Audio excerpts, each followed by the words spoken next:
কোন স্বামী তার স্ত্রীকে বিছানায় ডাকে তার বিশেষ চাহিদা পূরণ করার জন্য, স্ত্রী কোনো প্রয়োজন ছাড়া, কোনো ওজর ছাড়া, কোনো প্রকার শরঈ কারণ ছাড়া ফাআবাত স্বামীর সাথে একান্তে সময় কাটাইতে অনীহা প্রকাশ করেছে কোনো কারণ ছাড়াই, ফাবাতা গদবান আলাইহা, এই স্বামী যদি তার স্ত্রীর উপর রাগান্বিত অবস্থায় রাতটা কাটায়, লাআনাতহাল মালাইকাতু হাত্তা তুসবিহা, ফজর পর্যন্ত, সকাল পর্যন্ত এই নারীর প্রতি আল্লাহর ফেরেশতারা অভিশাপ দিতে থাকে। আল্লাহর ফেরেশতারা কি করতে থাকে? অভিশাপ দিতে থাকে। কোনো কারণ ছিল না, ফেসবুকিং করতেছে অথবা নাটক সিনেমা দেখতেছে, স্বামী ডাক দিছে, এখন ওনার ফেসবুকের টাইম চলতেছে, সময় নাই। রাসূল আকরাম সাল্লাল্লাহু আলাইহি সাল্লাম বলেন ফজর পর্যন্ত এই নারীর প্রতি ফেরেশতারা অভিশাপ দেন। দ্বিতীয় নাম্বার আরেকটা হাদিস শুনেন, কোন নারী স্বামীর অনুমতি ছাড়া অন্য কোথাও রাত্রি যাপন করে, চাকরি কর্মক্ষেত্র, বর্তমানে তো আপনার খুব চলতেছে নারী পুরুষ সমান অধিকার, এই জন্য স্ত্রী আপনার বিভিন্ন জায়গায় কাজের সুবাদে বান্দরবন যায়, সুন্দরবন যায়, বিভিন্ন জায়গায়। স্বামী এটা অসন্তুষ্ট যে আমার স্ত্রী অন্য কোথাও রাত্রি যাপন করবে। আর এই ঘটনা যে ঘটবে তাই আল্লাহ নবীর মুখ দিয়ে আল্লাহ 1500 বছর আগে এই জাতীয় কথা বলা গেছে।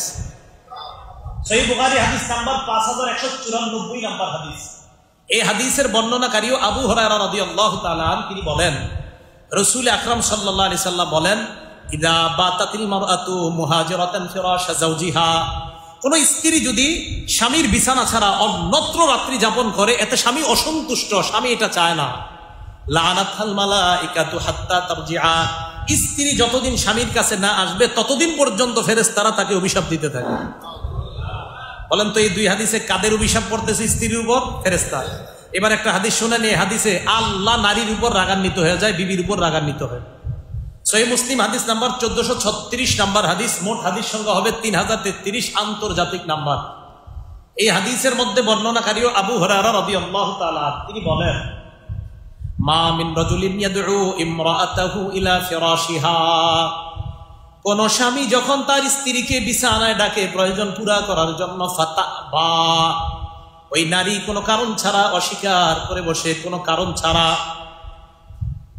রাগ হয়ে অন্যত্র চলে যায়, কারণ ছাড়াই স্বামীর উপর রাগ হয়ে 3 দিন 4 দিন স্বামীর সাথে কথা বলে না, অন্য জায়গায় আছে, নবীজি বলেন, ইল্লা কানাল্লাযী ফিস সামাই সাখিতান আলাইহা হাত্তা ইয়ারদা আনহা, আল্লাহ পাক রব্বুল আলামিন এই নারীর উপর ততদিন অসন্তুষ্ট থাকে যতদিন তার স্বামী তার উপর অসন্তুষ্ট থাকে। আল্লাহ অসন্তুষ্ট ততদিন পর্যন্ত অসন্তুষ্টি যায় না যতদিন ওই স্বামী তার স্ত্রীর উপর সন্তুষ্ট হয় না। স্বামী যদি স্ত্রীর উপর সন্তুষ্ট হয়, স্ত্রীর প্রতি সন্তুষ্ট হয়, তখন আল্লাহ তার প্রতি সন্তুষ্ট হয়। 4 দিন কোনো কারণ ছাড়া, ওজর ছাড়া, শরঈ কোনো কারণ ছাড়া স্বামীর সাথে রাত করে স্ত্রী অন্যত্র কাটায়, এই 4 দিন নামাজ রোজা সব করতেছি ঠিক আছে, এরপরে আল্লাহ তার উপর রাগান্বিত যতক্ষণ স্বামী সন্তুষ্ট না হয়। আল্লাহ আমাদের মা বোনদেরকে কথাগুলা বোঝার তৌফিক দান করেন। এখন একটা কথা মাঝে বলি, এখন অনেক মা বোনরা বলতে পারে, হ্যাঁ আপনি তো একটা কথা বললে নাম করে পুরুষ করে বলতেছেন না, একটা কথার কথা। এই কথা ওই সমস্ত মা বোনদের গায়েই লাগবে যারা এই অপরাধ করে। যারা করে না তাদের তো সমস্যাই নেই। এটা শোনার পরে যদি কোনো মা বোন চিন্তা করেন, না এই তো আমারে কইছে, তো আপনি করেন মনে হয় এইগুলা, আর যদি বলেন না আলহামদুলিল্লাহ আমি ভালো, তো আপনি ভালো, এই বয়ান তাদের জন্য যারা এই অপরাধ করে। যারা এই অপরাধ করে না তাদের জন্য তো না। ভাই কথা বুঝে আসছে সবার? আচ্ছা।